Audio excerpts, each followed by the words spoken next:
ശരിയോ തെറ്റോ എന്ന് ജനങ്ങൾ തീരുമാനിക്കട്ടെ. 6 മിനിറ്റ് കൊണ്ട് ലൈസൻസ് കൊടുക്കാം, എന്തെങ്കിലും ആയിക്കോട്ടെ. കൂടുതൽ ലൈസൻസ് കൊടുത്തിട്ട് റെക്കോർഡ് സൃഷ്ടിക്കുക എന്നുള്ളത് അംഗീകരിക്കാൻ മന്ത്രി എന്ന നിലയിൽ കഴിയില്ല. അത് നിയമവിരുദ്ധം. മക്കളെ നഷ്ടപ്പെട്ട പല രക്ഷിതാക്കളും ജീവിക്കുന്നുണ്ട്. അവരോട് ചോദിക്കും ഞാൻ ഈ പറയുന്നത് ശരിയോ തെറ്റോ എന്ന്. അവരോട് ചോദിച്ചിട്ട് തീരുമാനിക്കും. അവർ പറയട്ടെ. വളരെ ശ്രദ്ധയോടെയാണ് മലയാളികൾ പ്രവാസികൾ വണ്ടി ഓടിക്കുന്നത്. അത് നമുക്കും ബാധകമാണ്. നമ്മുടെ നാട്ടിൽ എന്തുമാകാം.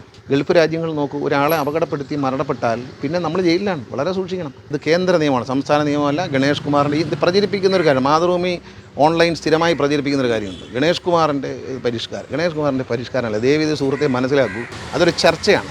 ഔദ്യോഗിക മീറ്റിങ്ങുകളിൽ പല ചർച്ചകളും നടക്കാറുണ്ട്. തീരുമാനം എഴുതിയാണ് കൊടുക്കുന്നത്, ഉത്തരവായിട്ടാണ്. അങ്ങനെ എന്തെങ്കിലും ഉത്തരവ് ഏതെങ്കിലും ആരെങ്കിലും ഉണ്ടോ? അങ്ങനെ ഉത്തരവില്ല. എവിടെ ഇറങ്ങിയിരിക്കും? ഈ 150 പേര് രജിസ്റ്റർ ഉണ്ടെങ്കിൽ 150 പേർക്കും കൊടുക്കും. പക്ഷേ വൈകിട്ടായാലും ചെയ്തിട്ട് വിടും. 6 മിനിറ്റ് പരിപാടി നടക്കില്ല. കൃത്യമായി മോട്ടോർ വെഹിക്കിൾ ആക്റ്റിൽ പറയുന്ന കേന്ദ്ര നിയമത്തിൽ, ഇത് കേന്ദ്ര നിയമമാണ്, സംസ്ഥാന നിയമമല്ല. ഗണേഷ് കുമാറിൻ്റെ ഇത് പ്രചരിപ്പിക്കുന്ന ഒരു കാര്യം, മാതൃഭൂമി ഓൺലൈൻ സ്ഥിരമായി പ്രചരിപ്പിക്കുന്ന ഒരു കാര്യമുണ്ട്. ഗണേഷ് കുമാറിൻ്റെ പരിഷ്കാരമല്ല. ദയവീത് സുഹൃത്തെ മനസ്സിലാക്കൂ. ആദ്യം മോട്ടോർ വെഹിക്കിൾ ആക്ട് എടുത്ത് വായിക്കൂ. ഇതിൽ ഡ്രൈവിംഗ് സ്കൂളുകാർക്കും അറിയാം ഇന്ന പരിശോധനകൾ നടത്തണമെന്ന് ലിസ്റ്റുണ്ട്. വാഹനൻ്റെ സൈറ്റിൽ കയറി നോക്കാം. ഞാൻ വെറുതെ പറയുന്നതല്ല, നിങ്ങൾക്കും പരിശോധിക്കാം. ഇന്ന പരിശോധനകൾ നടത്തിയിരിക്കണമെന്ന് നിഷ്കർഷിക്കുന്നുണ്ട്. ആ നിഷ്കർഷിക്കുന്ന പരിഷ്കാരങ്ങൾ അല്ല. അതുകൊണ്ടാണ് പ്രത്യേകത്തിൽ കോളം വലിച്ച് അതിൽ പറയുന്നുണ്ട്. 6 ആഗ് വളഞ്ഞു തിരിഞ്ഞ് പോകണം, കയറ്റത്തിൽ നിർത്തി എടുക്കണം, പിന്നെ റിവേഴ്സ് എടുക്കണം. ഇതെല്ലാം പറയുന്നുണ്ട് അതിനകത്ത്. പറയുന്നത് ചെയ്യില്ല എന്ന് നിർബന്ധിക്കുന്നത്. ഞങ്ങൾ നൂറ്റാണ്ടുകളായി നമ്മളിങ്ങനെ എടുത്തുകൊണ്ടിരിക്കുകയാണ്. എന്താണ് എച്ചിൻ്റെ അർത്ഥം എന്ന് മനസ്സിലായിട്ടില്ല. എച്ചിൽ പോകുന്ന ആളിന് വളഞ്ഞ് പോകാൻ പറ്റുമോ? കയറ്റത്തീർക്ക് എടുക്കാൻ പറ്റുമോ? എങ്ങനെ പാർക്ക് ചെയ്യണമെന്ന് അറിയാൻ പറ്റുമോ? അത് വേണ്ടേ? ഇതെല്ലാം വേണമെന്ന് നിയമത്തിൽ പറയുന്നു. ആ നിയമം നടപ്പിലാക്കണ്ട എന്ന് ഞാൻ പറഞ്ഞാൽ ഞാനത് നടത്തുന്ന സത്യപ്രതിജ്ഞ ലംഘനം. അത് എന്നിൽ നിന്ന് പ്രതീക്ഷിക്കും. എൻ്റെ നിലപാടിൽ മുന്നോട്ട് പോകും. 150 പേര് ഇപ്പോൾ രജിസ്റ്റർ ചെയ്തിട്ടുണ്ട്. രജിസ്റ്റർ ചെയ്ത ആൾക്കാർക്ക് വൈകിട്ട് 5 മണിയായാലും ടെസ്റ്റ് നടത്തി കൊടുക്കണമെന്ന് നിർദ്ദേശിച്ചിട്ടുണ്ട്. പക്ഷേ 1.5 മണിക്ക് മുമ്പേ ഒതുക്കിയിട്ട് 6 മിനിറ്റിൽ ലൈസൻസ് കൊടുക്കുന്ന പരിപാടി അംഗീകരിക്കണോ വേണ്ടതെന്ന് ജനങ്ങൾ പറയും. ഇതിൻ്റെ ഭവിഷ്യത്ത് റോഡിൽ പോകുന്ന, നമ്മുടെ സ്കൂളിൽ പോകുന്ന കുഞ്ഞുങ്ങൾക്കും നമ്മുടെ സഹോദരന്മാരും സഹോദരിമാരും വണ്ടി ഓടിച്ച് റോഡിൽ പോകുന്നവർക്കാണ് ഇതിൻ്റെ ദൂഷ്യഫലം എന്ന് ഞാൻ വിശ്വസിക്കുന്നു. മറ്റുള്ളവരെന്താണ് വിശ്വസിക്കുന്നതെന്ന് അവർ പറയട്ടെ. ഇത് ന്യായമല്ല എന്ന് തോന്നുന്നവർക്ക് വിമർശിക്കാം, കുഴപ്പമൊന്നുമില്ല. എന്തും ആയിക്കോട്ടെ. എന്ത് ലൈസൻസ് ഒരു കടലാസ്, ഒരു കാർഡും കൊണ്ട് ഇറങ്ങി ആരെയും കൊല്ലാം. ഗൾഫ് രാജ്യങ്ങളിലൊന്നും കൊല്ലാൻ പറ്റില്ല. വണ്ടി തട്ടി മരിച്ചാൽ പിന്നെ ബ്ലഡ് മണി കൊടുക്കണം, ഇറങ്ങില്ല പുറത്തേക്ക്. അത് അവിടെ ഇരിക്കുന്നവർക്ക്, എന്നെ കേൾക്കുന്നവർക്ക് മനസ്സിലാവും. അവരെങ്കിലും ഈ നാട്ടുകാരോടൊന്ന് പറഞ്ഞു കൊടുക്കുക, സോഷ്യൽ മീഡിയകളിൽ. ഇതാണ് അവിടുത്തേക്ക് നിയമങ്ങൾ.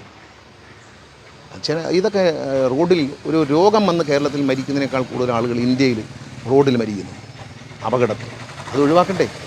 നമ്മൾ എന്തെങ്കിലും ചെയ്യണ്ടേ? അത്തരത്തിലൊരു ഉത്തരവോ കാര്യങ്ങളോ ഒന്നുമില്ല. പക്ഷേ നമ്പർ കുറയ്ക്കേണ്ടതിന് ആവശ്യമാണ് കേരളത്തിൽ. ഈ കോവിഡിന് ശേഷം വന്ന ഒരു ബാക്ക്ലോഗ് പരിഹരിക്കുന്നതിന് വേണ്ടി അന്നത്തെ ട്രാൻസ്പോർട്ട് കമ്മീഷണർ ഒരു ഓഫീസിൽ നിന്ന് 60 ലൈസൻസ് കൊടുക്കാൻ നിർദ്ദേശിച്ചു. പക്ഷേ ഇത് എന്തുകൊണ്ടാണെന്നറിയില്ല, ഒരു ദിവസം ഒരു ഓഫീസിൽ നിന്ന് 180 ലൈസൻസ് വരെ കൊടുക്കും. ഇന്ന് രാവിലെ പറയുമ്പോഴാണ് 150ഓളം ആളുകൾ ഒരു ദിവസം ലൈസൻസ് വേണ്ടി വരികയാണ്. അപ്പോൾ രാവിലെ നിങ്ങൾക്കെല്ലാം പരിശോധിക്കാൻ വെറുതെ പറയുന്നതല്ല. 8:30 മണി മുതൽ 1:30 മണി വരെ, 2 മണി വരെയാണ് മാക്സ്. അപ്പോൾ 6 മണിക്കൂറാണ്. ഈ 6 മണിക്കൂറിലാണ് ഒരാൾ 60 ലൈസൻസ് ഇഷ്യൂ ചെയ്യുന്നത്. ഒരു ഓഫീസിലാണെങ്കിൽ 2-3 ഉദ്യോഗസ്ഥന്മാർ ചെയ്താൽ പിന്നെയും നമുക്ക് വിശ്വസിക്കാം. പക്ഷേ ഒരാൾ 60 ലൈസൻസ് ഇഷ്യൂ ചെയ്യുക എന്ന് പറഞ്ഞാൽ ഒരു മണിക്കൂറിൽ 10 ലൈസൻസാണ്. അപ്പോൾ ഒരു ലൈസൻസിന് കിട്ടുന്നത് 6 മിനിറ്റാണ്. 6 മിനിറ്റ് കൊണ്ട് ഗ്രൗണ്ടിൽ ടെസ്റ്റ് ചെയ്യണം. ആ മിനിറ്റിനുള്ളിൽ തന്നെ വണ്ടിയുടെ പരീക്ഷ എഴുതുന്ന ആളുമായി ചോദ്യോത്തരം നടത്തണം. ഇതാണ് നിയമം. അത് കഴിഞ്ഞാൽ റോഡിൽ ടെസ്റ്റ് ചെയ്യണം. റോഡിൽ ടെസ്റ്റ് ചെയ്യാൻ കാറിലേക്ക് കയറിയിരുന്ന് ഉദ്യോഗാർത്ഥി ലെഫ്റ്റ് ഇടുമ്പോൾ, പഠിക്കാൻ പരീക്ഷ എഴുതാമെന്നാണ് ബെൽറ്റ് ഇടുമ്പോൾ തന്നെ 3 മിനിറ്റ് കഴിഞ്ഞ്, ഗിയറിട്ട് എടുക്കുമ്പോൾ 4 മിനിറ്റ് കഴിഞ്ഞ്. അപ്പോൾ 6 മിനിറ്റ് കൊണ്ട് അത്ഭുതകരമായി ഈ കൊടുക്കുന്ന നടപടി പുനഃപരിശോധിക്കണം എന്ന് പറഞ്ഞു. പക്ഷേ ഔദ്യോഗികമായി നടത്തിയ ഒരു യോഗത്തിലെ വിവരങ്ങൾ രാത്രി തന്നെ മാധ്യമങ്ങൾക്ക് ചോർത്തിക്കൊടുത്ത ഉദ്യോഗസ്ഥരെതിരെ കർശനമായ നടപടിയെടുത്തു. അതൊരു ചർച്ചയാണ്. ഔദ്യോഗിക മീറ്റിങ്ങുകളിൽ പല ചർച്ചകളും നടക്കാറുണ്ട്. തീരുമാനം എഴുതിയാണ് കൊടുക്കുന്നത്, ഉത്തരവായിട്ടാണ്. അങ്ങനെ എന്തെങ്കിലും ഉത്തരവ് ഏതെങ്കിലും ആരെങ്കിലും ഉണ്ടോ? അങ്ങനെ ഉത്തരവില്ല. എവിടെ ഇറങ്ങിയിരിക്കും? ഒരു മന്ത്രി എന്ന നിലയിൽ യോഗത്തിൽ ചർച്ച ചെയ്തു. ഞാൻ ഒളിച്ചു വയ്ക്കുന്നില്ല, ഞാൻ കള്ളം പറയേണ്ടത് യോഗത്തിൽ ചർച്ച ചെയ്തത്. പക്ഷേ യോഗ വിവരങ്ങൾ രഹസ്യമൊന്നുമില്ല അതിനകത്ത്. ആ യോഗ വിവരങ്ങൾ പുറത്ത് വേറെ തരത്തിൽ കൊടുക്കുക എന്ന് പറയുന്നത് തെറ്റായ കാര്യമാണ്. ഈ 6 മിനിറ്റ് കൊടുക്കുന്ന ഈ ലൈസൻസ് ടു കിൽ എന്ന് പറഞ്ഞ ഈ സംവിധാനം അവസാനിച്ചു.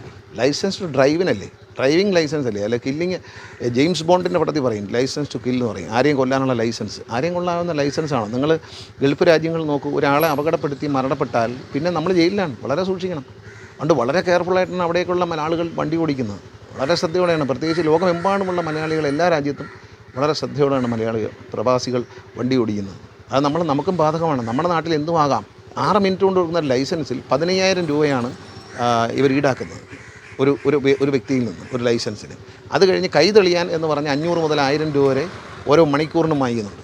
ശരിയോ തെറ്റോ എന്ന് ജനങ്ങൾ തീരുമാനിക്കട്ടെ. ഞാനൊരു മന്ത്രി എന്ന നിലയിൽ ഒരു സത്യപ്രതിജ്ഞ ചെയ്ത അധികാരമേറ്റ ആളെന്നുള്ള നിലയിൽ 6 മിനിറ്റ് കൊണ്ട് ലൈസൻസ് കൊടുക്കാം, എന്തെങ്കിലും ആയിക്കോട്ടെ, കൂടുതൽ ലൈസൻസ് കൊടുത്തിട്ട് റെക്കോർഡ് സൃഷ്ടിക്കുക എന്നുള്ളത് അംഗീകരിക്കാൻ ഒരു മന്ത്രി എന്ന നിലയിൽ കഴിയില്ല. അത് നിയമവിരുദ്ധമാണ്.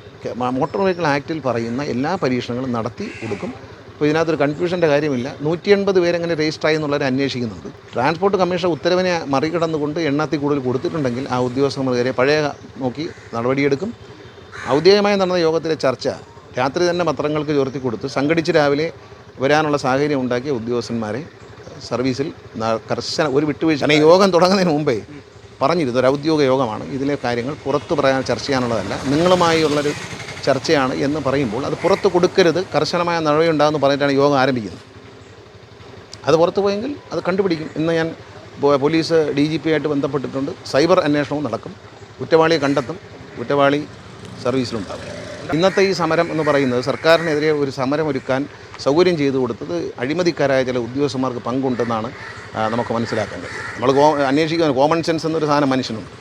അത് കണ്ടുപിടിക്കും, അതിൽ നടപടി ഉണ്ടാവും. ക്വാണ്ടിറ്റി ഓഫ് എഡ്യൂക്കേഷൻ അല്ല, ക്വാളിറ്റി ഓഫ് എഡ്യൂക്കേഷനാണ് വരേണ്ടതെന്ന് പറയുന്ന അത്തരത്തിലൊരു ആശയത്തിൽ വിശ്വസിക്കുന്ന ഒരാൾ.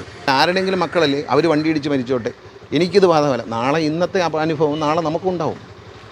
ഈ മക്കളെ നഷ്ടപ്പെട്ട പല രക്ഷിതാക്കളും ജീവിക്കുന്നുണ്ട്. അവരോട് ചോദിക്കും, ഞാൻ ഈ പറയുന്നത് ശരിയോ തെറ്റോ എന്ന് അവരോട് ചോദിച്ചിട്ട് തീരുമാനിക്കും. അവർ പറയട്ടെ, നല്ല കൃത്യമായ ലൈസൻസും നല്ല ഡ്രൈവിങ്ങും വേണം. അപ്പോൾ എനിക്കൊരു മന്ത്രി എന്നുള്ളൊരു അവസരം കിട്ടിയപ്പോൾ ഇതിനെ ശക്തമായ ട്രാഫിക് കാര്യങ്ങളിൽ അപകടം ഒഴിവാക്കുന്നതിൽ ഞാനൊരു ശക്തമായ നിലപാടെടുക്കും. എന്നെ ഇഷ്ടമല്ലെങ്കിൽ അത് പറഞ്ഞാൽ മതി. രാഷ്ട്രീയമായിട്ട് എന്നോട് വിരോധമുള്ള ചില മാധ്യമങ്ങളുണ്ട്. അത് 2001 മുതൽ എന്നെ വേട്ടയാടുന്നതാണ്. ഞാൻ അവരോട് എന്നെ സഹായിക്കണമെന്ന് പറഞ്ഞിട്ടുമില്ല, എന്നെ ഉപദ്രവിക്കരുതെന്ന് പറഞ്ഞിട്ടുമില്ല. ഇനിയും അവർക്ക് എഴുതാം.